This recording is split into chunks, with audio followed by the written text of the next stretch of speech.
अब ध्यान से इसके बाद अगला पॉइंट,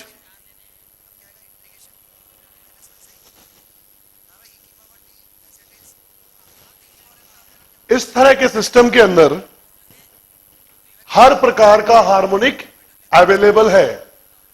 फर्स्ट हार्मोनिक भी है, सेकंड हार्मोनिक भी है, थर्ड हार्मोनिक भी है। यानी हम ये बोल सकते हैं for the given system F1, F2, F3 is equals to 1, 2, 3। ये रेशो रहेगा।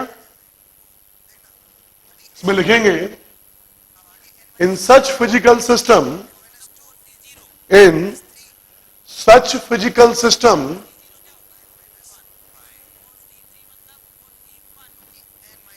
ऑल हार्मोनिक्स, ब्रैकेट के अंदर even as well as odd, all harmonics are present. तो इस तरह के सिस्टम के जो फंडामेंटल मोड्स हैं, उन मोड्स में सभी प्रकार के हार्मोनिक शामिल होते हैं। नेक्स्ट पॉइंट लिखें,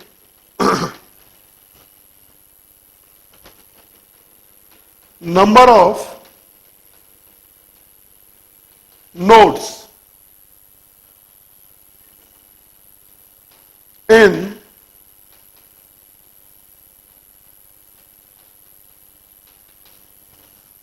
nth mode n+1।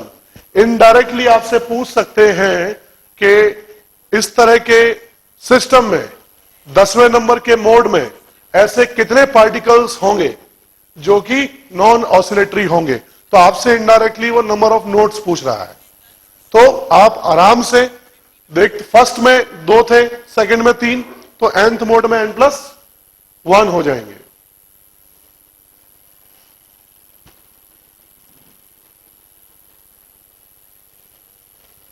Number of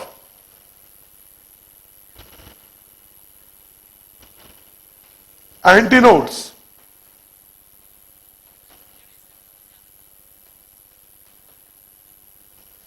in nth mode. तो एंटीनोड यानी पॉइंट ऑफ कंस्ट्रक्टिव इंटरफेरेंस या 2a एम्पलीट्यूड से ऑसिलेट करने वाले कितने पॉइंट होंगे? तो वो होंगे nवें मोड में n।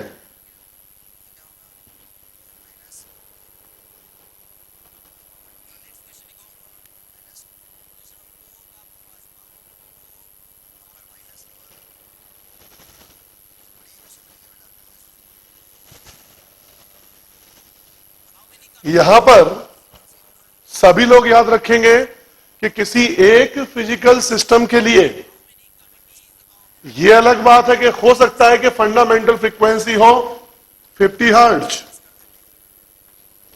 फिर उसके बाद सेकंड जो आए वो हो 100 हर्ट्ज। इसके बीच में आप जब 70 हर्ट्ज प्रोवाइड करेंगे तो वो सिस्टम ऑसिलेट नहीं करेगा, हो सकता है। लेकिन इस तरह की फ्रीक्वेंसीज के जो सेट बनेंगे वो इनफाइनाइट नंबर ऑफ सेट्स होंगे। यानी जो सेट बनेगा जिसके लिए हम बोलते हैं रेजोनेंस फ्रीक्वेंसी, अगर आप उसका एक सेट बनाएंगे तो उसके अंदर इनफाइनाइट एलिमेंट होंगे। यानी कि एक किसी सिस्टम की पॉसिबल रेजोनेंस फ्रीक्वेंसी की संख्या अनंत यानी इंफिनिटी होती है। कितना भी बढ़ाते जाओ, n तो कितना ही बड़ा हो जाएगा। तो नोट करके लिख लें, the possible number of modes for a physical system are infinity. The possible number of modes for a physical system are infinity।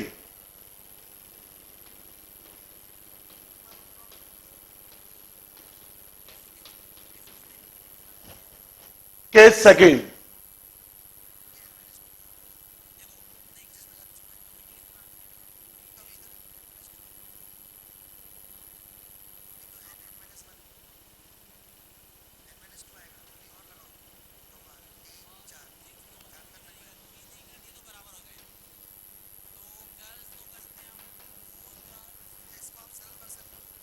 It is a physical system.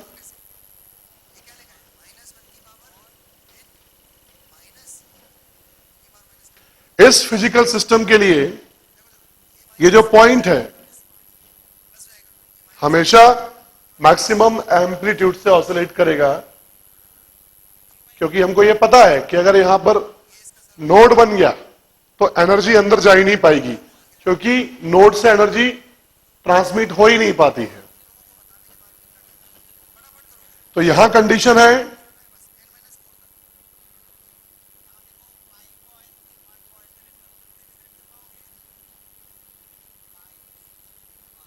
कि ये रहे एंटी नोड,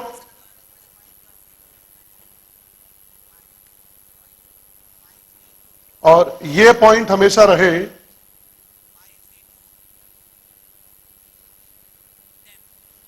नोड। तो इस restriction के साथ इस L लंबाई की जो स्ट्रिंग है इसको एक फिजिकल सिस्टम मानते हुए हम इसके डिफरेंट मोड्स ऑफ वाइब्रेशन के लिए रेजोनेंस फ्रीक्वेंसीज निकालेंगे और एक फिर उसके बाद nth मोड की फ्रीक्वेंसी का फार्मूला डराइव करेंगे। इस सिस्टम के लिए फर्स्ट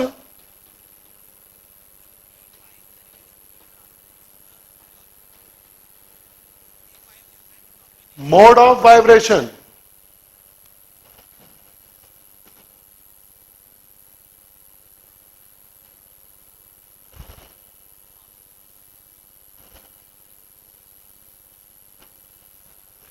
इस तरह से बनेगा।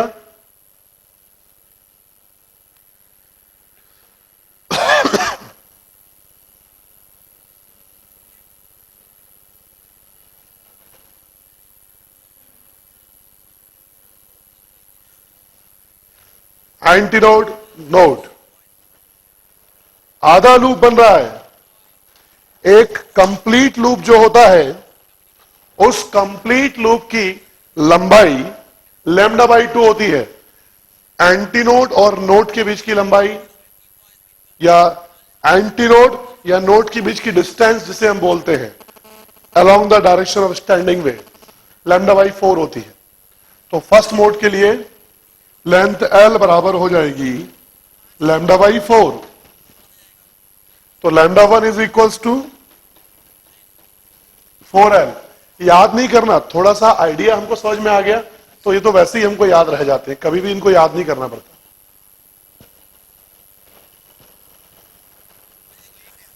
ये हुआ लैम्डा 1, इससे आ जाएगा F1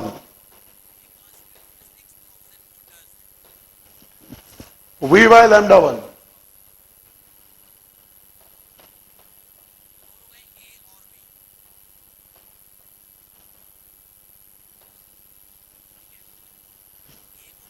V बाय 4L। तो जो पुराना नाम फर्स्ट फ्रीक्वेंसी को हमने दिए थे वो सारे के सारे इसमें भी यूज होंगे। It is frequency of first mode of vibration first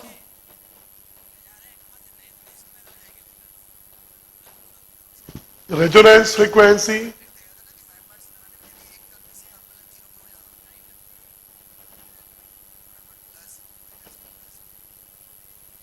fundamental tone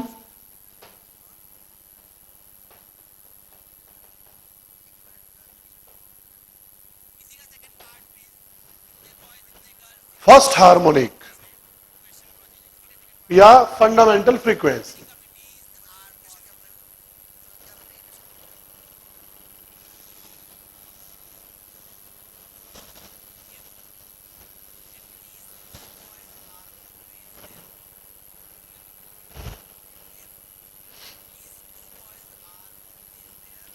Second mode of vibration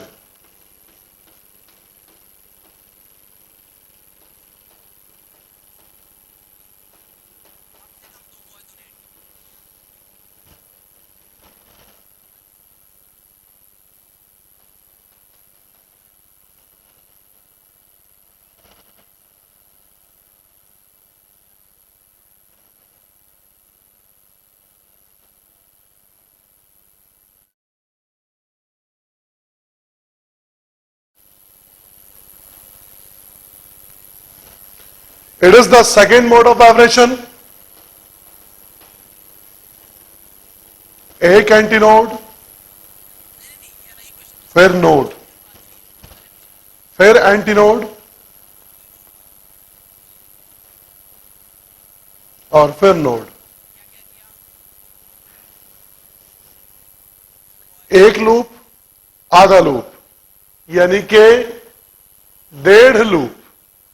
या हम बोल सकते हैं it is lambda by 4, 1, 2, 3.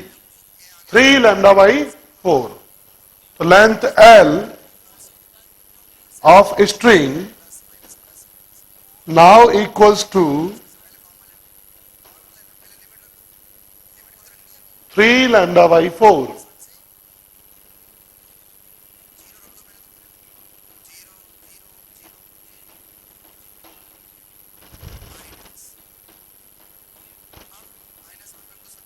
It is 4L by 3. तो डायरेक्टली हम यहां लिख सकते हैं कि F2 equals to 3 times of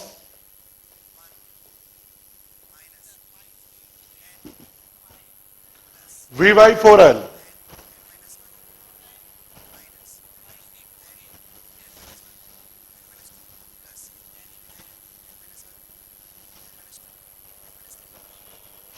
इसको बोलेंगे frequency of second mode.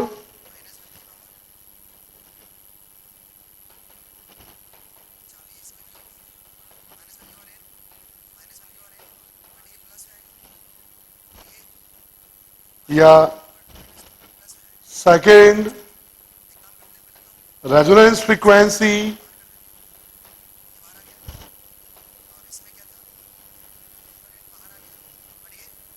First overtone.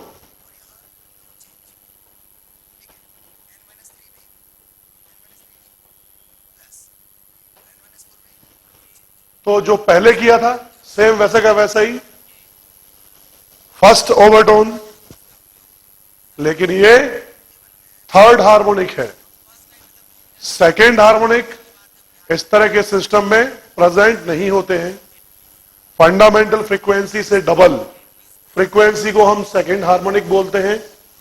Fundamental frequency से जो ट्रिपल होगा थर्ड हार्मोनिक. तो सीधा फंडामेंटल फ्रीक्वेंसी के बाद इस फिजिकल सिस्टम में थर्ड हार्मोनिक आ गया, यानी कि सेकेंड हार्मोनिक इसमें अवेलेबल नहीं है.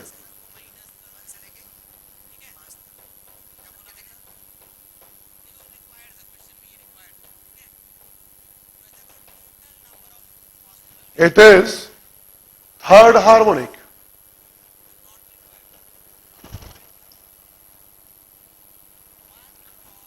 ठीक ऐसे ही थर्ड मोड ऑफ वाइब्रेशन के लिए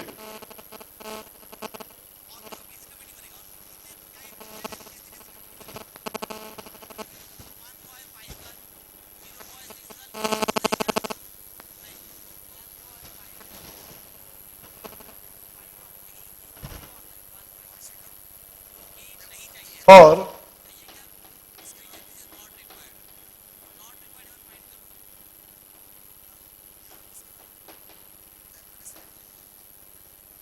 third mode of vibration.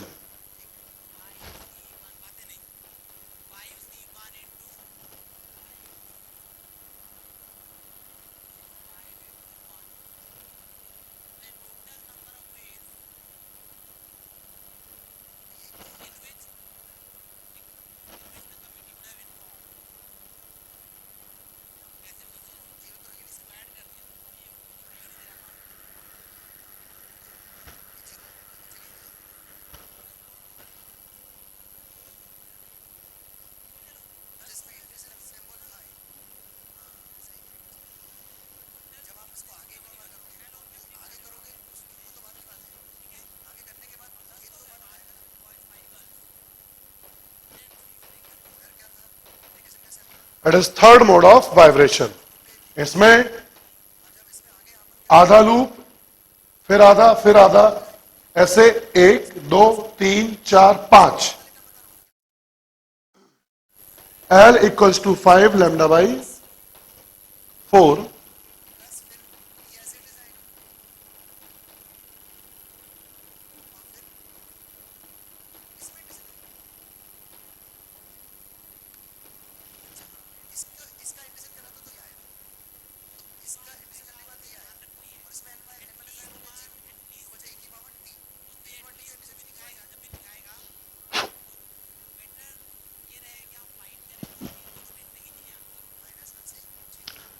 frequency of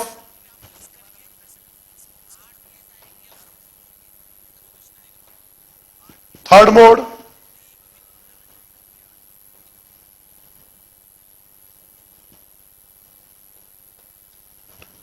third resonance frequency, second overtone,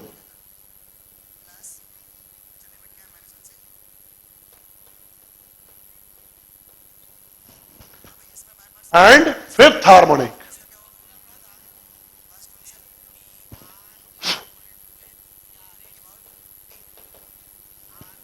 It is fifth harmonic. यहां ध्यान देने वाली बात है कि किसी भी मोड में थर्ड मोड है, एक दो तीन नोड और एक दो तीन एंटी नोड. तो nth मोड में n नंबर नोड्स होंगे और n नंबर एंटी नोड्स होंगे. नोट करें. इसके बाद कुछ जरूरी पॉइंट्स लिखेंगे. पहला point, frequency of nth mode of vibration.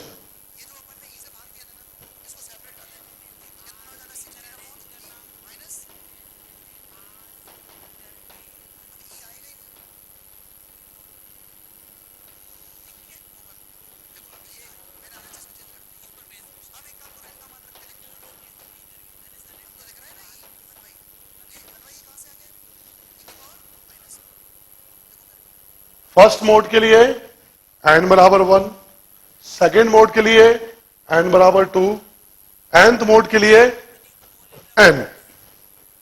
तो ये frequency of nth mode.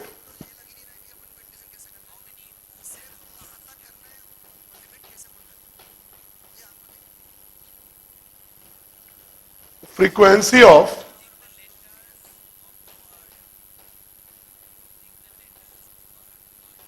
nth overtone,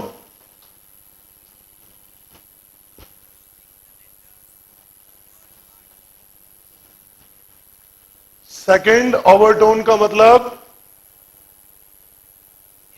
third mode की फ्रीक्वेंसी. यानी अगर आप यहां पर सेकेंड ओवरटोन निकालना चाहते हैं तो यहां थर्ड मोड की फ्रीक्वेंसी को लिखना पड़ेगा. nth ओवरटोन बराबर n+1 मोड की फ्रीक्वेंसी. n की जगह n+1 अगर लिखते हैं तो 2n-1 से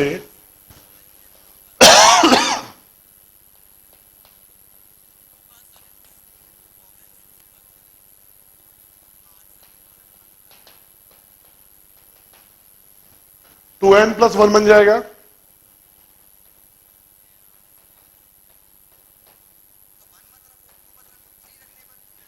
यहां आप चाहें तो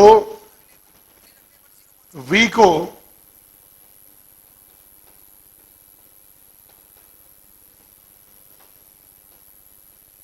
अंडररूट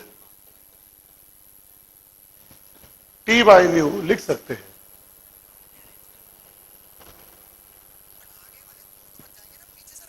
इसके बाद नेक्स्ट पॉइंट इसमें लिखेंगे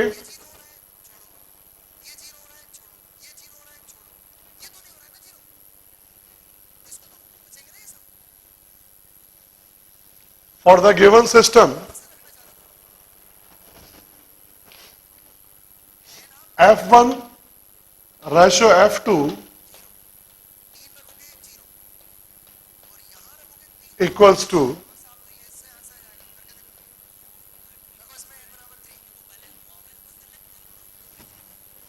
135.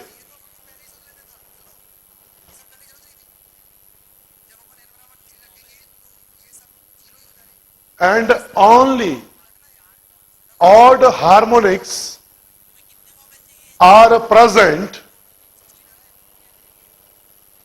and only odd harmonics are present in normal modes of, only odd harmonics are present in normal modes of vibrations of given physical system,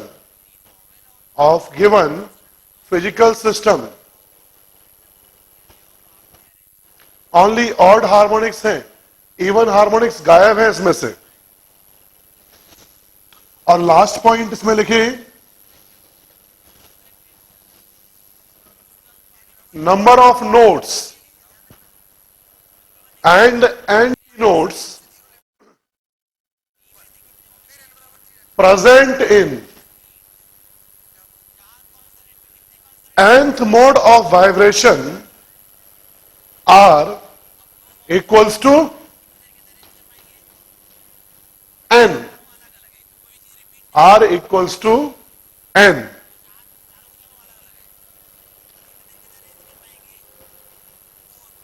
अब नोट करके एक जरूरी बात लिखेंगे,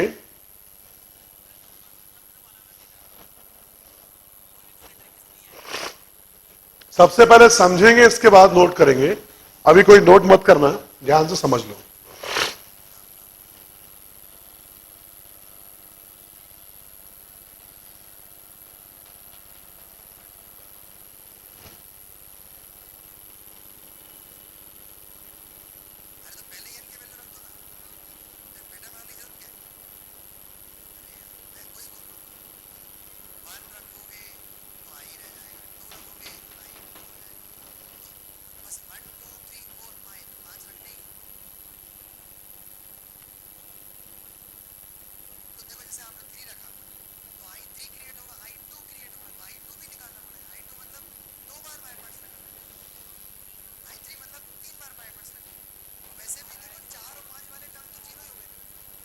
ये सेम एल लंबाई की दो स्ट्रिंग्स हैं, बिल्कुल एक जैसे सोर्स ऑफ वाइब्रेशंस हैं। जैसा ये ए ट्यूनिंग फॉक है, ठीक वैसा ही दूसरा ये बी ट्यूनिंग फॉक। दोनों में कोई अंतर नहीं है, अंतर केवल ये है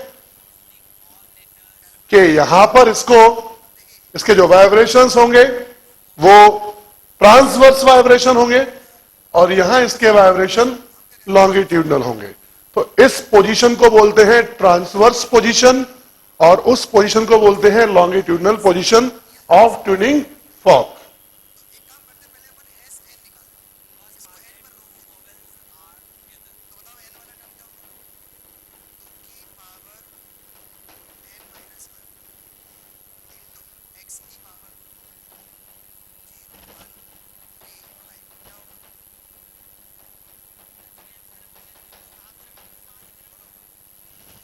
transverse and longitudinal position sound से रिलेटेड या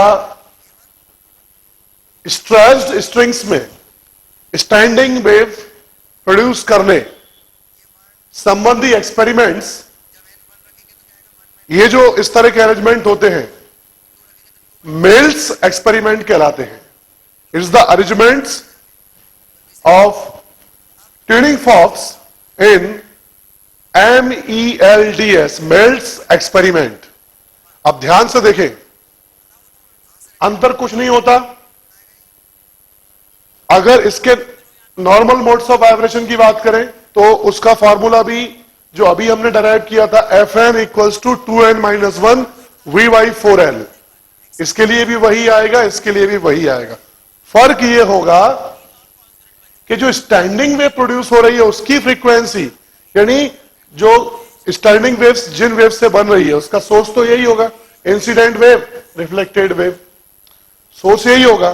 तो सोर्स की फ्रीक्वेंसी और वेव की फ्रीक्वेंसी में क्या रिलेशन है, कई बार पूछ लिया जाता है। अगर इसको हटाकर बात करें तो दोनों बिल्कुल एक जैसे सिस्टम है, लेकिन आपसे पूछा कि स्टैंडिंग वेव की इक्वेशन ये है और ट्यूनिंग फॉक की पोजीशन ये और ये है, तो दोनों में बताइए कि ट्यूनिंग फॉक की फ्रीक्वेंसी क्या होगी। स्टैंडिंग वेव की फ्रीक्वेंसी और ट्यूनिंग फॉक की फ्रीक्वेंसी का रिलेशन ध्यान से समझेंगे। यहां पर अगर नीचे वाला ये जो इसका प्रॉन्ग है वो ऑसिलेट करता है, तो जितने बार एक सेकेंड में वो ऑसिलेट करेगा वही फ्रीक्वेंसी इसके अंदर वेव की फ्रीक्वेंसी बन जाएगी। क्योंकि ठीक उतनी बार अगर ये ऊपर गया तो भी तार के अंदर खिंचाव आएगा,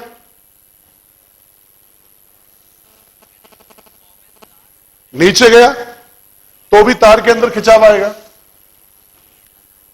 दोनों पोजीशन में ये एनर्जी ट्रांसमिट करेगा।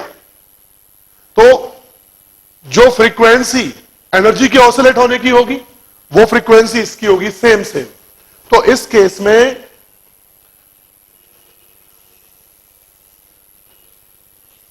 Frequency of source is equals to frequency of waves. Stationary wave के बारे में तो हम बोलते ही नहीं है, क्योंकि स्टेशनरी वेव की इक्वेशन तो ऐसे मिल जाती है, y equals to 2a sine omega t cos k x like. हम जो बात यहां पर कर रहे हैं वो दो वेव्स जो इसके अंदर सुपर इंपोज हो रही है, अगर उसकी फ्रीक्वेंसी एफ है तो इसकी फ्रीक्वेंसी क्या होगी? अगर इस वेव की फ्रीक्वेंसी एफ है तो इसकी फ्रीक्वेंसी भी एफ होगी। इस केस में देखिए, ये जो इसका प्रॉन्ग होगा जब वो इधर को होता है तो इस वायर के अंदर पोटेंशियल एनर्जी स्टोर करता है, फिर एनर्जी इसमें बूस्टअप करता है। आधा ऑसिलेशन इसका वेस्टेज जाता है। इस केस में एनर्जी स्टोर ये नहीं करेगा इसमें, तो इसके अंदर जो फ्रीक्वेंसी होगी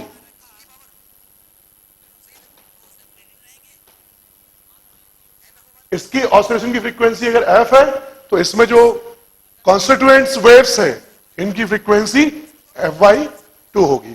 तो इसे आप याद रखें, नोट कर लीजिए। हेडिंग डालेंगे arrangement of tuning fork in males experiment.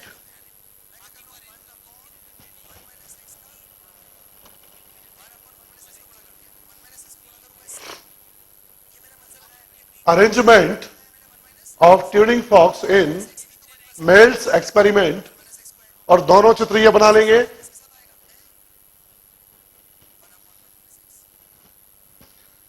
In above case,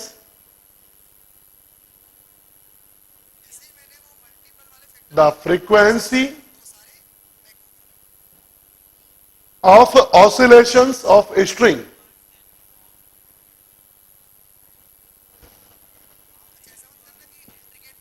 and source are same, और इस केस में लिखेंगे in above case the frequency of oscillations of a string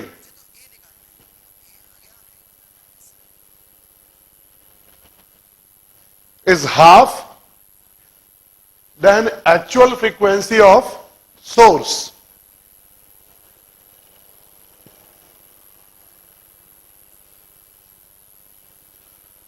तो उसी सोर्स से अगर इसके अंदर n लूप बनेंगे तो इसमें n/2 लूप्स बनेंगे, आधे लूप बनेंगे, क्योंकि जितने लूप उतनी फ्रीक्वेंसी ज्यादा होती है।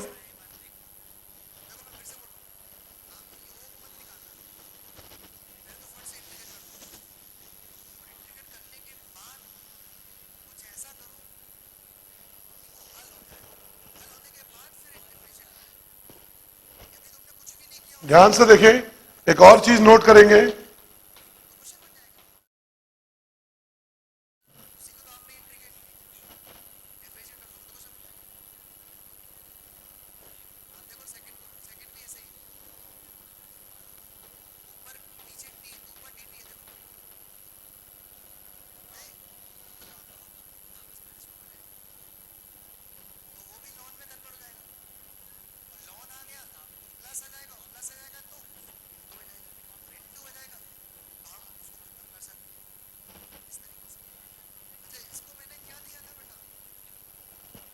इस अरेंजमेंट को हम सोनोमीटर बोलते हैं। और ये जो सपोर्ट है इसको हम आगे पीछे कर स्टैंडिंग वेव्स प्रोड्यूस करने के लिए जो लेंथ हम यूज करते हैं, इस तरह भी हो सकती है।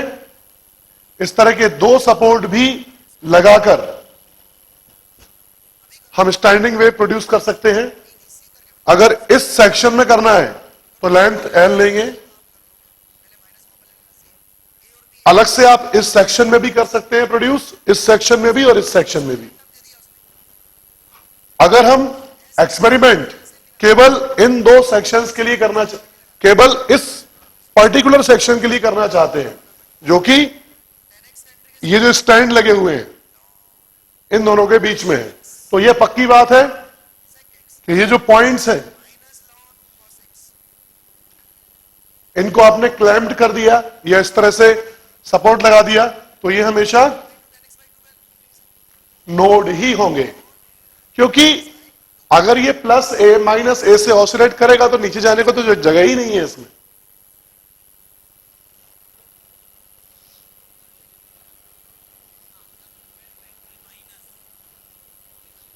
और यहां पर ये नोड होगा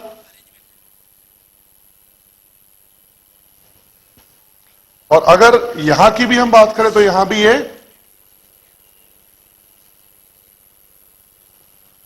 नोड होगा।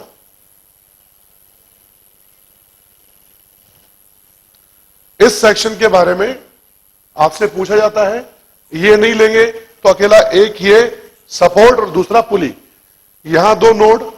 और जो फर्स्ट सिस्टम हमने किया था, first mode of vibration, second mode of vibration, और इस वेट से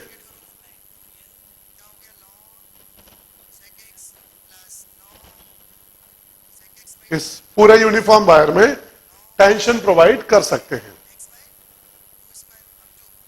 so it is sonometer wire. तो जो हमने मोड्स ऑफ वाइब्रेशन और स्टैंडिंग वेव्स के बारे में पढ़ा तो वो इसमें भी वैलिड होगा। First mode, second modes, n number of loops produce हो रहे हैं तो फ्रीक्वेंसी हो जाएगी Fn equals to n V/2L। It is for n number of loops.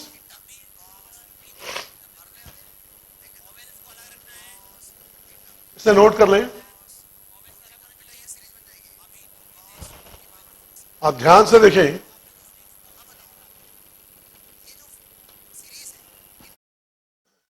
आगे के चैप्टर में हम साउंड वेव पढ़ेंगे, स्पेशली साउंड के लिए बात करेंगे। लेकिन चूंकि हम यहां पर डिफरेंट फिजिकल सिस्टम्स में प्रोडक्शन ऑफ स्टेशनरी वेव्स के बारे में बात कर रहे हैं, तो ऑर्गन पाइप्स के अंदर किस तरह से स्टेशनरी वेव्स प्रोड्यूस होती हैं उसका डिस्कशन भी हम यहीं पर ही करेंगे। कि ओवरऑल पूरा चैप्टर है तो sound and waves, standing wave बिल्कुल सेम टू सेम। अभी जो अपन ने दो डेरिवेशन किए वैसे के वैसे ऑर्गन पाइप्स के लिए होंगे। ध्यान से देखें, case number 3,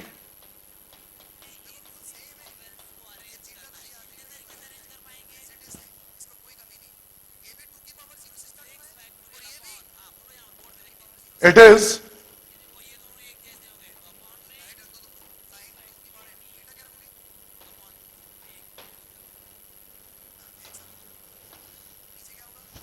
open organ pipe. ध्यान से देखें इसको,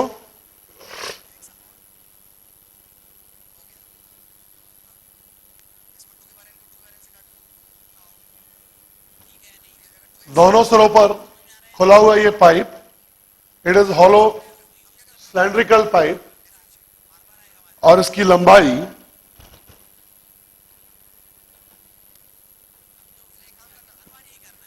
L के बराबर है। इससे पहले के जो सिस्टम्स थे उनमें ट्यूनिंग फॉक्स के थ्रू या कोई एक्सटर्नल सोर्स वाइब्रेशंस प्रोड्यूस करता था। यहां पर आपने बहुत सारे ऐसे म्यूजिकल इंस्ट्रूमेंट देखे होंगे जो ओपन पाइप और क्लोज पाइप जैसे होते हैं। बिस्मिल्लाह खान की जो शहनाई है, एक तरफ से यहां से खुली हुई और यहां से भी खुली हुई रहती है, ओपन ऑर्गन पाइप होता है। भगवान श्री कृष्ण की जो बांसुरी होती है वो भी ओपन ऑर्गन पाइप है, क्योंकि पीछे से भी ओपन, आगे से भी, क्योंकि बिकॉज एक तरफ से तो ओपन चाहिए ना, फूंक मारोगे उसमें। ठीक, विभिन्न प्रकार के सुर निकलते हैं।